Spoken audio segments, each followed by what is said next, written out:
Esses dias me mostraram esse vídeo de uma drag queen, o nome dela é Rita Von Hunt, do canal Tempero Drag. Então eu vou rebater e comentar algumas observações feitas no vídeo sobre monoteísmo e afins. Fiquem até o final aqui porque tem umas ideias muito inteligentes. Só vou falar a respeito do que é relevante, não se preocupe. São 10 assuntos divididos aqui ao longo do vídeo. Se tu achar chato um ou quiser pular pro próximo, é só navegar pela barrinha aqui ou pela descrição. Agora a gente vai começar. Primeiro ponto. Então, essa ideia de um Deus, ela é recente. Ela começa, aliás, com o judaísmo há 4.000 anos atrás. Bom, é fato que o monoteísmo judaico é o mais comentado, conhecido e discutido aqui. Mas muitos conceitos cristãos se encontram em várias partes do mundo. E eu falo isso pensando, por exemplo, no criacionismo aborígene e no monoteísmo grego de Zeus. Tanto é que existe uma teoria que diz que Zeus influenciou o termo latino Deus, que é a palavra que a gente usa até hoje para se referir a uma entidade superior. Isso porque em certa altura da história, os gregos deixaram de adorar os outros deuses e começaram a adorar Zeus unicamente, porque punham ele no nível muito alto, puseram no nível tão alto que eles acabaram ignorando os outros, e a mitologia grega passou a ser quase um monoteísmo. No Islã a gente tem o conceito da fitra, ela é nada mais nada menos do que um instinto natural. Tem duas teorias, a primeira diz que é os teus instintos, ou seja, reproduzir, comer e ser feliz de uma maneira geral materialista, e a outra teoria diz que a fitra é o monoteísmo, ou seja, tu nasce já pendendo a ser monoteísta. Mas assim, o profeta Muhammad menciona a existência de mais de 120 mil mensageiros ao longo da história, no mundo inteiro. Isso em cada ponto isolado, em cada confim da terra. E Deus diz o seguinte: وَمَا كَانَ رَبُّكَ مُهْلِكَ الْقُرَى حَتَّى يَبْعَثَ فِي أُمِّهَا رَسُولًا يَتْلُو عَلَيْهِمْ آيَاتِنَا. Acontece que todas as mensagens acabam se alterando de algum jeito, em alguma altura da história. A gente pode ver um exemplo na Índia, por exemplo. Eles adoram milhares de deuses. Os livros deles, os Vedas, têm milhares de anos. E mesmo assim tem muitos elementos judaicos nele. Mas para quem quiser saber como que começa essa confusão de escrituras, a gente tem o cristianismo hoje em dia, que é bem novo comparado com o hinduísmo. Jesus disse pra gente adorar a Deus, mas os cristãos veem Jesus como parte de Deus e Espírito Santo também. Então puseram isso na Bíblia e disseram que é a palavra de Deus. Isso porque ao longo desses 2.000 anos, a escritura original passou de mão em mão, de copiador em copiador, de língua em língua. Isso até resultar no que a gente chama hoje em dia de Bíblia Sagrada, e muitos chamam de palavra literal de Deus, ao passo que tem várias versões contraditórias. Abraão e Sara moram na Mesopotâmia e um dia Abraão recebe um telefonema que seria algo assim, tipo, alô? Deus? A França é toda minha? É pra eu ir pra lá, expulsar todo mundo, matar, que a França é... Tá, eu aviso a galera, obrigada. Um beijo. E aí, eu a partir de agora levantaria da minha poltrona, iria pra França, mataria todo mundo e falaria, Deus me prometeu essa terra, ela é minha. Bom, uma coisa eu hei de concordar, a narrativa bíblia é brutal. Parece que Deus no Velho Testamento é Ares, o Deus da guerra. Toda hora tem que matar, toda hora tem que deixar outro povo subordinado à lei de Deus. E é por isso que os muçulmanos creem que esses textos são de autoria dos judeus, e não de Deus mesmo. São judeus que escreveram esses textos, com base no que tinha de texto divino de fato na época. Acontece que Deus não se poderia contradizer, se dizendo misericordioso, e ao mesmo tempo fazendo um monte de barbaridade sem justificativa aparente. Porque na prática Deus ele é justo. Ele não é simplesmente superior, um rei que manda matar para ser respeitado. Não é assim que funcionam as coisas. Deus não é um homem. Quero fazer um link aqui entre a Bíblia e o Alcorão, mais precisamente a Tanakh judia. Êxodo capítulo 23, versículo 24 diz o seguinte: não se curvem diante dos deuses deles, nem os adorem, e não sigam os seus costumes religiosos. Até aí tudo bem, é o mínimo que a gente se espera de uma religião. Mas olha só: destruam os deuses deles e quebrem as colunas do deus Baal. Aqui Deus não está dizendo para usar a religião para ser gentil e pregar ela de uma maneira pacífica pelo mundo, mas simplesmente para destruir a religiosidade das outras pessoas. Eu disse, Deus não é um tribalista, não é um homem, sabe? Isso não faz sentido, só numa perspectiva realmente humana, alterando o sentido das palavras para que fique uma coisa mais útil para alcançar o que quer. Mas ele, e agora estou dizendo ele mesmo, Deus de fato, diz o seguinte: وَلَا تَسُبُّوا الَّذِينَ يَدْعُونَ مِن دُونِ اللَّهِ فَيَسُبُّوا اللَّهَ عَدُوًّا بِغَيْرِ عِلْمٍ. E também tem mais aquele velho trecho que eu tô cansado de ler aqui: وَقَاتِلُوا فِي سَبِيلِ اللَّهِ الَّذِينَ يُقَاتِلُونَكُمْ وَلَا تَعْتَدُوا.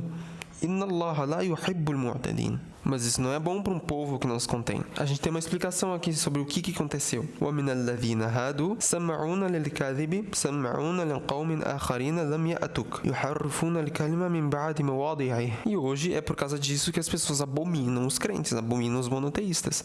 Mas tem mais motivos ainda, vamos continuar. E vai começar um culto a uma divindade única, que não, por acaso, é um homem. Esse Jesus Cristo branco, loiro e de olho azul. Olha, esse tipo de humanização da eternidade só leva a essas compreensões bobas, como transformar a consciência da existência numa pessoa que tem sentimentos, que tem inveja, que tem ciúme, sabe? Isso aí é antropomorfismo, uma coisa absurda. Eu não culpo a Rita. Eu pensaria a mesma coisa se me mandassem rezar olhando para uma estátua, por exemplo. Ou me dissessem que Deus tem um rosto, que Deus foi homem, que Deus morreu. Falassem que, na verdade, ele tá por aí, olhando as pessoas e julgando as pessoas. Não é bem assim, sabe? O Deus adorado hoje em dia, pela maioria das pessoas, é uma invenção humana. Ele é eterno e imóvel. Ele não pode se mexer por aí. E a palavra divindade dá a entender que é uma forma, é uma energia.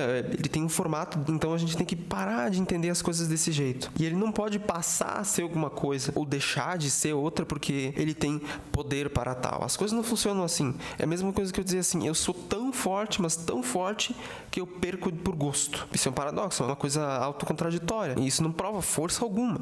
Então a gente tem que parar de ver as coisas desse jeito. E é importante que a gente traga aqui o conceito de hegemonia cultural para que a gente comece a vislumbrar que um Deus homem e um Jesus branco do olho azul são ferramentas culturais para que você que não é homem crie uma atmosfera de respeito com essa divindade fazedora de tudo, mestra de tudo, que é homem. É o Pai, o Filho e o Espírito Santo, tudo no masculino. Eu concordo com isso. Essas imagens são um elitismo meio bocó.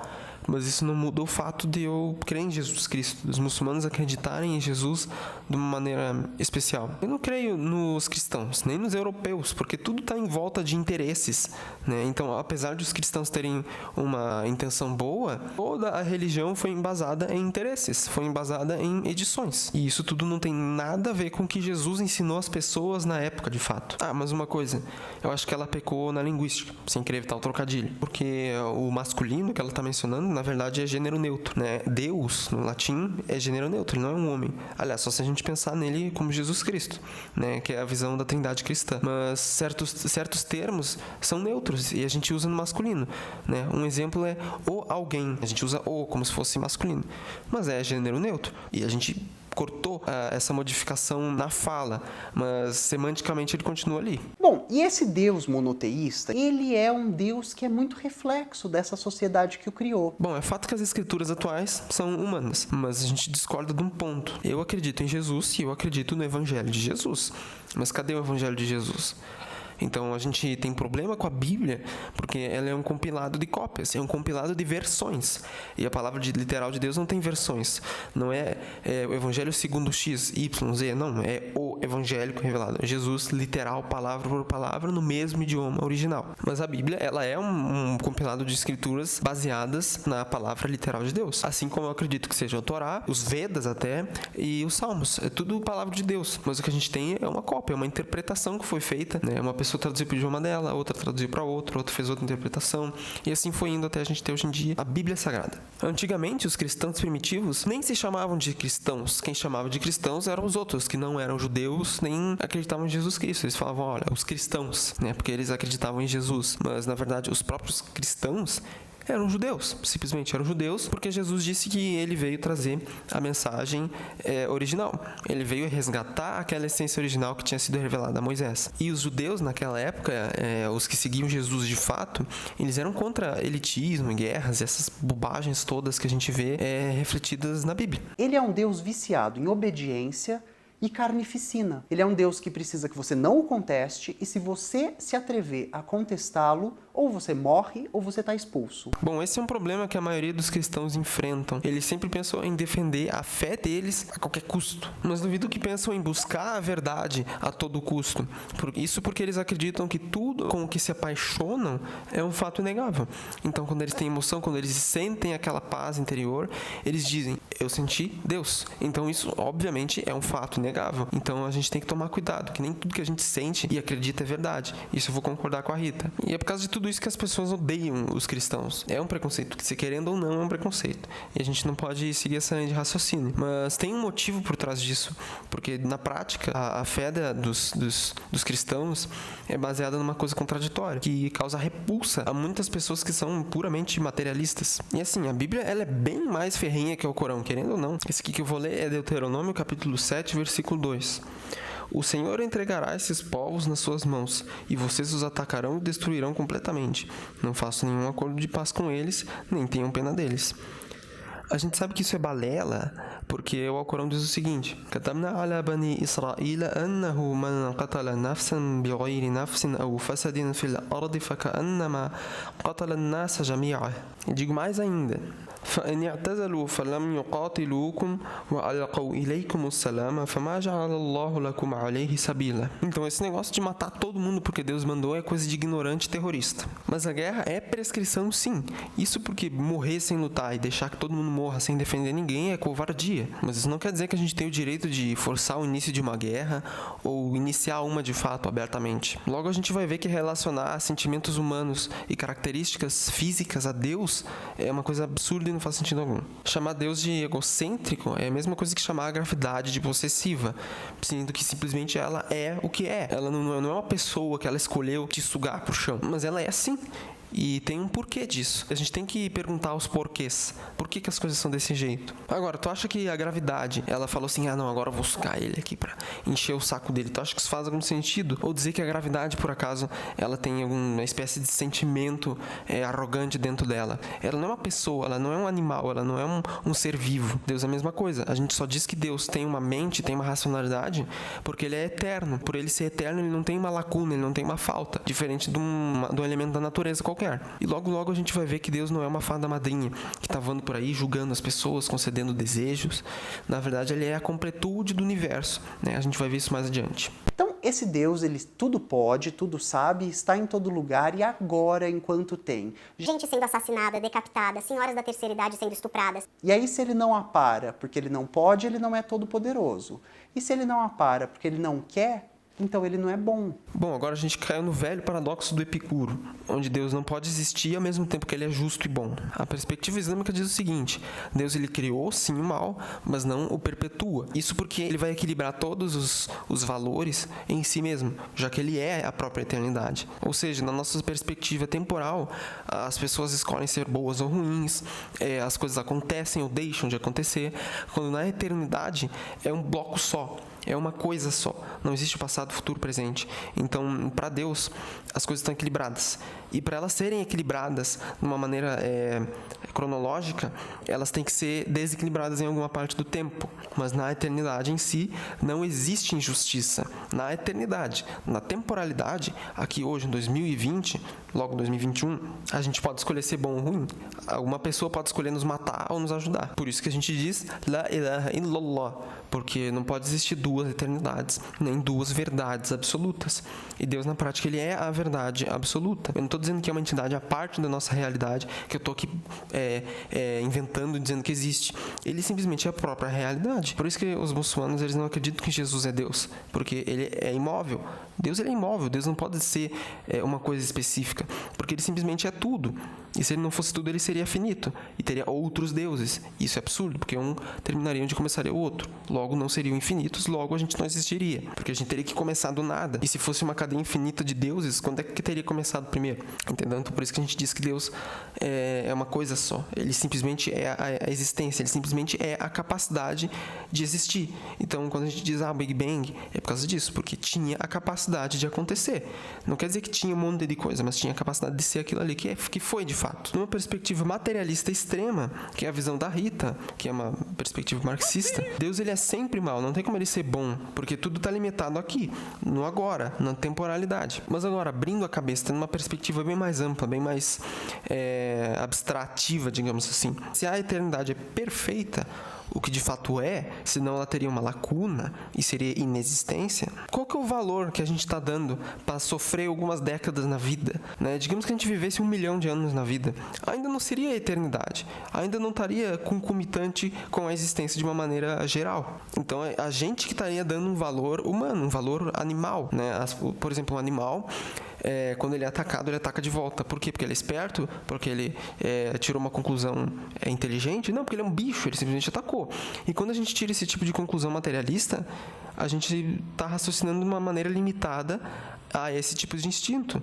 Então, como assim? Como é que Deus pode ser justo se eu estou sofrendo?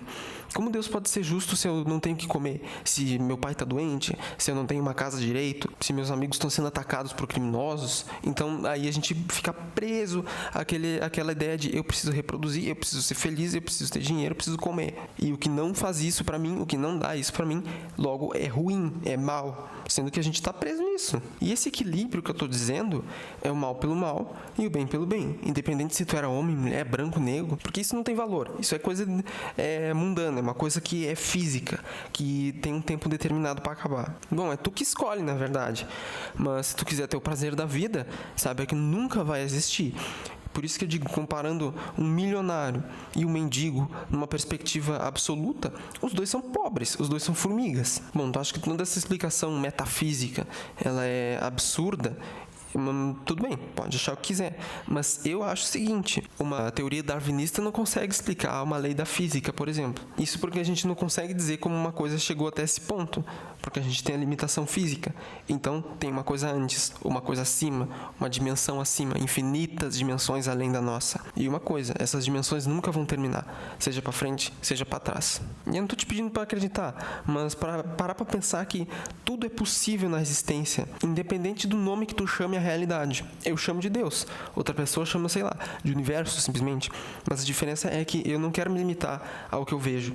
Eu estou me limitando também ao que deve existir, a algo que, se não existisse, a nossa existência seria inviável, o que é uma eternidade, um espaço vazio, cheio de possibilidades de acontecer coisas infinitas. A única coisa impossível de acontecer é o desequilíbrio eterno de valores, uma inexistência em qualquer grau e a autocontradição, que é uma bola quadrada, por exemplo. Ou dizer que Deus é 3. Bom, dá para fazer um vídeo inteiro falando só disso, mas a gente vai prosseguir agora para o próximo ponto. E aí a gente chega até o conceito do livre-arbítrio, né? Não, o mal acontece porque Deus deu aos seres humanos a opção de escolher. E aí eu te pergunto, em que momento você escolheu ser homem ou mulher? Ter uma deficiência, ser negro ou branco, viver dentro de um sistema feudal, capitalista, comunista, socialista. Nunca, a gente nunca escolheu. Mas o valor verdadeiro não está aí. Tu tá vendo pro ponto errado. Na verdade, o valor ele tá na tua escolha. O que tu escolhe ser a partir do ponto que tu já foi delimitado num padrão específico. Ou seja, se tu é bom ou ruim, porque de modo geral a tua satisfação na vida não tem um valor infinito. O profeta Muhammad disse o seguinte: se a vida tivesse algum valor de fato, Deus não deixaria um violento, um injusto, uma pessoa ruim beber um gole d'água nessa terra. Mas mesmo assim a gente supervaloriza a vida e a gente não equilibra com os valores objetivos de fato. A gente vive em valores subjetivos. Então eu digo que isso é certo e isso é errado por causa da minha vontade, por causa da minha cultura. Isso é completamente subjetivo. Qualquer um pode dizer isso é certo, isso é errado, mas não vai passar a ser porque tu disse. O valor do prazer e do sofrimento são nulos quando eles estão limitados somente a algo cujo tempo é completamente delimitado. Isso eu estou falando numa perspectiva total, porque aqui na perspectiva da vida, cada segundo importa. Então a gente tem que aproveitar tudo de uma maneira inteligente.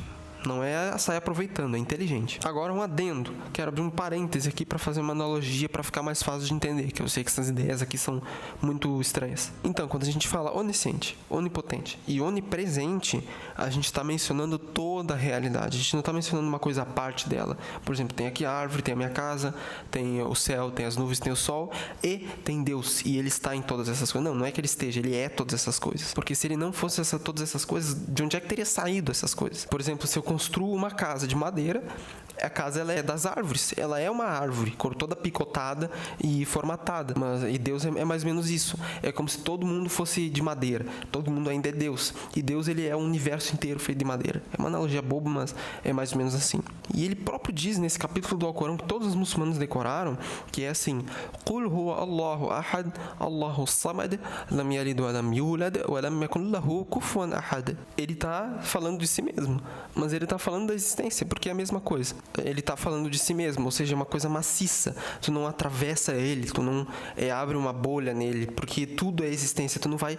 Porque se tu entrar numa coisa que não existe, tu não existe. Então não existe algo que não seja ele, entendeu? Ele é a existência. Então isso não é uma mitologia criada por um estratagema imperialista cultural, não sei o que. Isso simplesmente é a descrição da realidade. Só que as pessoas não entendem, elas acham que é que nem eu disse, a fada do dente, é o Papai Noel que tá vindo aqui olhando todo mundo e dando presente. Por isso que as pessoas ficam, mas como é que Deus pode ser bom se a gente tá sofrendo? Pode ser difícil entender tudo isso. Então agora eu vou fazer uma metáfora mais simples ainda. Imaginem uma chama, um fogo. Nele a gente tem duas opções. Ou a gente põe a mão e se queima, ou a gente fica longe e fica aconchegado no calorzinho ali no inverno. Agora eu pergunto, esse fogo, ele é bom ou ele é mau? Bom, primeiramente, ele é justo, né? É fato, porque se tu não encostar, não te queima. Se tu encostar, ele queima. E misericordioso, porque se tu ficar de boa ali numa distância segura, ele vai te deixar bem quentinho de boa. Mas ele também é justo e firme, ou seja, encostou, queimou. E essa analogia de pôr a mão no fogo é quando a gente julga nós mesmos como sendo capazes de julgar, de dizer o que é certo, dizer o que é errado. Eu falo, não, mas matar está errado por causa disso. Então, eu posso, por exemplo, fazer sexo fora do casamento e está certo por causa disso. E se a gente for ver de uma maneira animal, tá tudo certo. Mas agora, o que a gente faz com a nossa racionalidade? A massa joga no lixo? Não. Então, não importa se tu vai olhar pro fogo e dizer, eu posso encostar, não tem problema em encostar no fogo. Se tu encostar, tu vai se queimar, ponto. Então, esse fogo é Deus. Ele não escolheu ser bom ou ruim, porque simplesmente ele é o equilíbrio. Ele é o bem e o mal. Ele é toda a realidade. Então, por que a gente diz que Deus é mais bom do que ele é inquisidor, do que ele é punidor? Isso porque para a gente ser punido, a gente tem que ir contra ele, o que é difícil, porque ele é toda a realidade. Ele não precisa da gente, ele não precisa ser bom, porque ele é As-Samad, Al-Hayyul Qayyum. Ele não precisa que a gente vá lá e adore ele. A gente que precisa ir lá e fazer alguma coisa para estar de acordo com o que é melhor pra gente. Mas se a gente quiser, a gente fica de acordo com o que é pior pra gente também. E a gente vai ser equilibrado. Isso não vai ser bom. Em suma, o fogo pode até parecer assustador em circunstâncias específicas, mas no final, somos nós que ficamos querendo que ele seja algo que ele nunca deveria ter sido. E esse equilíbrio universal, ele precisa dividir de elementos opostos. Precisa existir uma luz para existir escuridão, entendeu? A pessoa que fica reclamando da realidade de Deus mesmo, de uma maneira universal, por causa de dois motivos. Ou ele pode ser arrogante e que esse é Deus e escravo ao mesmo tempo, ou seja, ele quer dizer as regras do jogo e jogar o jogo ao mesmo tempo, ou ele simplesmente não entendeu. A pessoa simplesmente acha que Deus é uma divindade que foi inventada, sendo que na verdade ele é só uma constatação dos fatos que já são visíveis. Bom, pelo menos parte deles são visíveis, o resto a gente conclui por indução. Agora a gente vai ver o penúltimo ponto. Porque a partir do momento que você analisa as superestruturas sociais, você vai perceber que livre-arbítrio não é lá muito existente, né? Bom, talvez a gente não tenha R$1 milhão, mas que diferença isso tem quando a gente, na verdade, tem no nosso coração a intenção de dar R$1 milhão para caridade? Bom, se tu salvar o planeta inteiro e se tu destruir o planeta inteiro, o final é o mesmo, porque ele vai acabar terminando de qualquer jeito, querendo ou não, sendo bom ou ruim. E o livre-arbítrio está ligado mais à intenção do que à própria materialização do ato. Por isso que a gente diz que a gente está condenado a ser livre, porque digamos que eu esteja preso aqui, alguém com uma arma na minha cabeça dizendo para eu fazer esse vídeo. Aí tu vai me dizer, tu não teve livre-arbítrio de fazer o vídeo, porque tu tá sendo obrigado. Não, eu poderia simplesmente bater na arma e levar um tiro na cabeça. Então eu sempre tenho livre-arbítrio, sempre eu vou ser obrigado a ter uma visão de alguma coisa, obrigado a ter uma intenção ação. Então, mesmo que eu tivesse parado, todo amarrado, sem a possibilidade de reagir de jeito nenhum, eu ainda teria a possibilidade de pensar em alguma coisa. Então, eu sou completamente obrigado a fazer alguma coisa de fato, por mais pequeno que seja. E o livre-arbítrio que a realidade nos deu é o livre-arbítrio de escolha. Por isso que a gente diz que Deus é justo. Então, pode ser que eu não tenha 2 pernas nem 2 braços, mas eu ainda vou poder falar uma coisa boa. Mesmo que eu esteja completamente paralisado da cabeça aos pés, só com o cérebro ativo e mexendo o olho, eu ainda vou poder ter no meu coração uma intenção boa. No Islã a gente tem o conceito de que se tu deseja fazer alguma coisa boa, tu ganha 1 ponto. Uma boa ação é anotado para ti. E se tu faz, de fato, aquela ação, tu tem o 2º ponto. Então, eu quero ajudar uma pessoa, ponto, 1 ponto. Agora, eu ajudo a pessoa, outro ponto, entendeu? É pra gente ter uma chance muito grande de fazer coisas boas. E mesmo se tu tente fazer e não consiga, tu ainda vai ter o 2º ponto, porque o valor, ele é imaterial. Então, independe se tu conseguiu ajudar a pessoa, independe se a pessoa vai...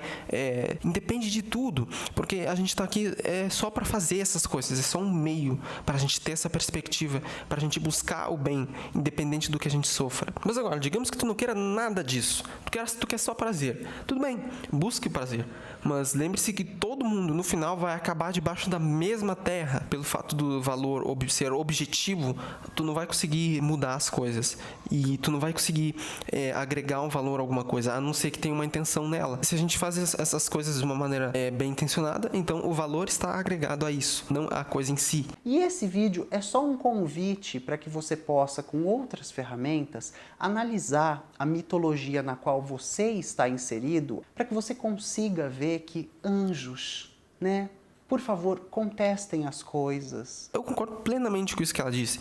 Não usem o tempo de vocês para ficarem provando uma fé que vocês têm. Usem esse tempo para achar a verdade. Se vocês estão inseridos em alguma crença, que nem ela falou ali, contestem essa crença. Contestem.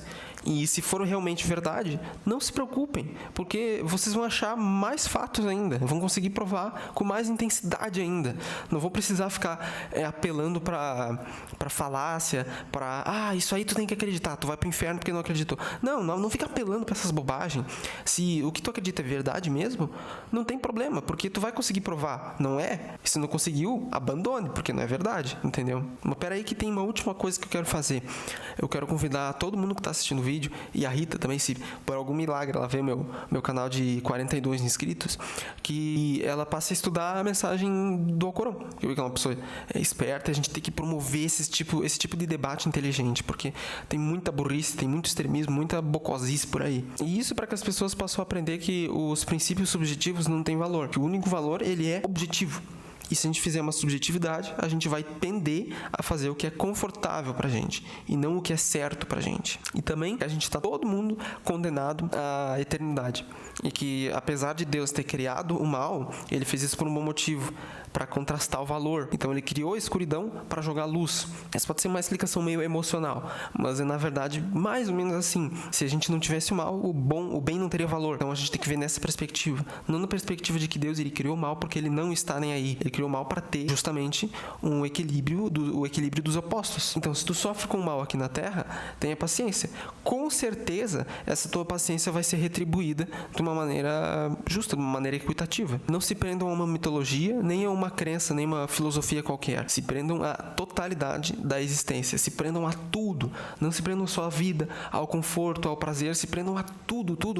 Mesmo aquelas coisas que tu não consegue ver. Então, isso se chama Islam, que é a submissão de todas as coisas. E a todas as coisas também. Esse é o equilíbrio. Tudo está sujeito a essa totalidade. Eu sei que é uma maneira meio alternativa de ver as coisas, mas quando tu para pensar que Deus ele é toda a realidade, se tu se submete a tudo também entra num acordo, né? Por isso que isso te traz bem, né? Talvez não na vida, mas depois, na eternidade, porque tu se sujeitou a todas as coisas e todas as coisas agora estão a teu favor e cada uma dessas coisas também está a favor da outra e da outra e da outra e da outra. Então essa é a minha visão, é a minha filosofia e eu convido todo mundo aqui a aprender mais sobre isso.